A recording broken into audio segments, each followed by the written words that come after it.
नमस्कार मित्रांनो, स्वागत आहे आपलं जॉब्स 247 यूट्यूब चॅनलवरती। मित्रांनो, मी तुमच्यासाठी घेऊन आलेलो आहे एक नवीन अशी जॉब अपडेट।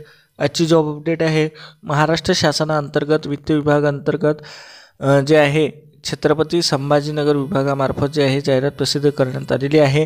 यामध्ये ही जाहिरात जे आहे मित्रांनो कनिष्ठ लेखापाल या पदासाठी जे आहे जाहीर करण्यात आलेली आहे। यामध्ये 7व्या वेतन आयोगानुसार जे आहे तुम्हाला 29,200 ते 92,300 इतकं वेतनमान दिलं जाणार आहे।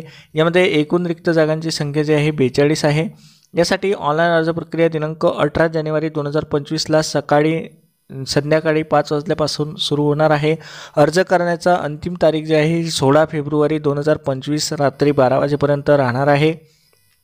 यामध्ये समांतर आरक्षण न्याय जे आहे जागांचा तपशील यामध्ये दिलेला आहे मित्रांनो, तर तुम्ही यामध्ये चेक करू शकता। यामध्ये दिव्यांगमध्ये जे आहे अंध व अल्पदृष्टी तसेच कर्णबधिरता या दोन प्रकारासाठी जे आहे एक रिक्त पद त्यांनी ठरवून दिलेलं आहे।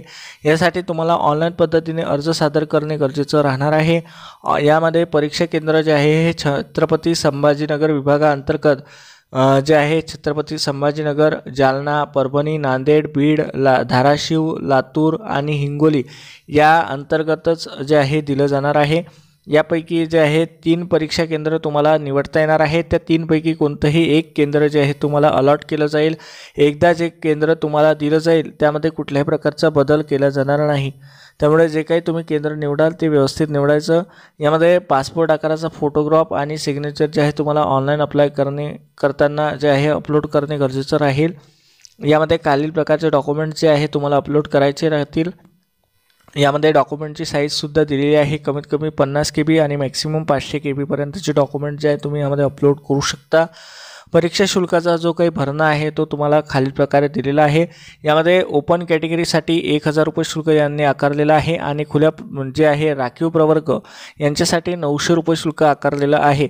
यामध्ये फक्त माजी सैनिक या उमेदवारांना जे आहे परीक्षा शुल्कामध्ये त्यांनी सूट दिलेली आहे।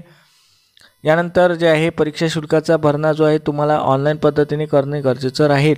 अर्जाची जी काही उपलब्धता आहे ही ऑफिशियल वेबसाईटवरती 18 जानेवारीला केली जाईल असं त्यांनी दिलेलं आहे। यानंतर परीक्षेचा स्वरूप व दर्जामध्ये त्यांनी 4 विषय दिलेले आहे, ज्यामध्ये मराठी, इंग्रजी, सामान्य ज्ञान आणि बौद्धिक चाचणी अशा प्रकारे या 4 विषयाचे 25-25 प्रश्न प्रत्येकी विचारले जातील, ज्यामध्ये 200 गुणाची ही परीक्षा घेतली जाईल। तर यामध्ये जे आहे मित्रांनो 200 गुणाची ऑनलाईन परीक्षा घेतली जाईल। त्यानुसार जे आहे तुम्हाला ऑनलाईन पद्धतीने जे आहे घेतलेल्या परीक्षेमध्ये किमान 45% गुण जे आहे हे प्राप्त करणे गरजेचं राहील। 200 पैकी 45% गुण म्हणजे किमान तुम्हाला 90 गुण जे आहे हे मिळवणे गरजेचं राहील। यानंतर येथे दिलेलं आहे की कनिष्ठ लेखापाल पदासाठी उमेदवाराची निवड करताना जे आहे मुलाखत घेतली जाणार नाही। फक्त ऑनलाईन परीक्षेच्या आधारे जे आहे तुमची निवड निश्चित करण्यात येईल। त्यानंतर तुमचं डॉक्युमेंट व्हेरिफिकेशन केलं जाईल आणि त्यानंतर तुम्हाला पुढे जॉईनिंग दिली जाईल। यासाठी अभ्यासक्रमसुद्धा यामध्ये दिलेला आहे।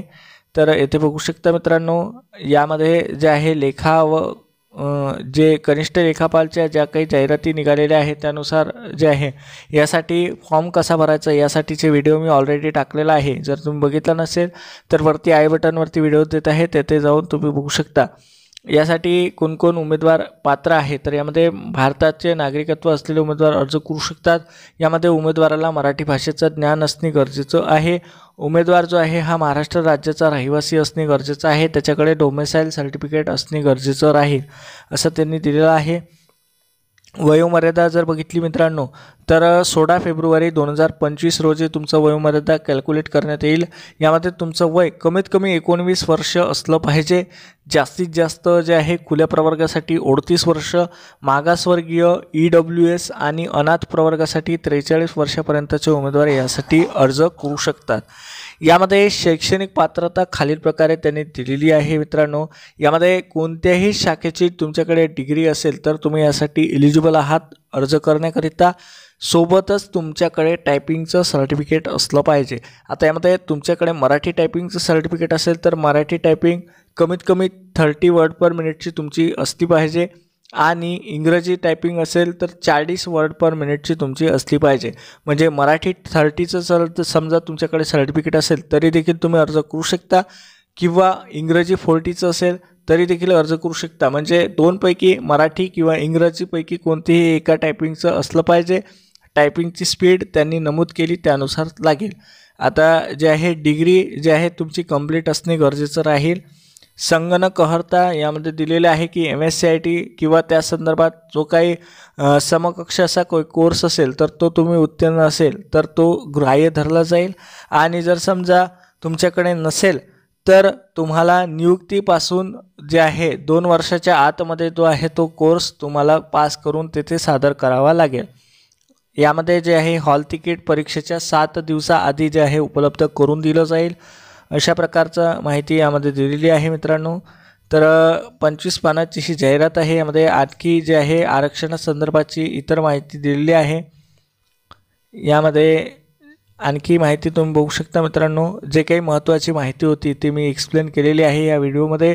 जर तुम्ही अजून पण हा व्हिडिओ बघत असाल आणि लाईक केलं नसेल तर जरूर लाईक करा. चॅनलवरती नवीन असाल आणि सबस्क्राईब केलं नसेल तर जरूर सबस्क्राईब करा. भेटूया मित्रांनो अशाच एका नवीन व्हिडिओसोबत. धन्यवाद.